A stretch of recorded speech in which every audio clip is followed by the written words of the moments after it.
స్వరూపుడు చక్కని దేవుడు శ్రీమణికంఠుడు ఇరుముడి ప్రియుడు హరిహర తనయుడు జ్యోతి రూపమున దర్శనమిచ్చనమా మమ చల్లగా చూసెనమా బాలుడు పందల రాజుకు అడవిలో దొరికాడే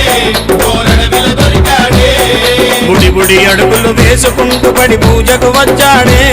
మా ఎదలో నిలిచాడే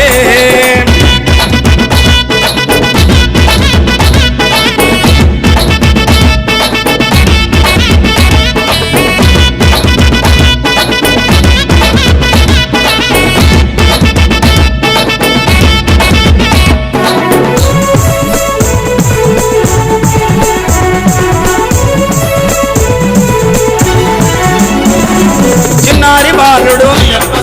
చిన్ముద్రధారి అభిషేక ప్రియ అలంకార ప్రియుడు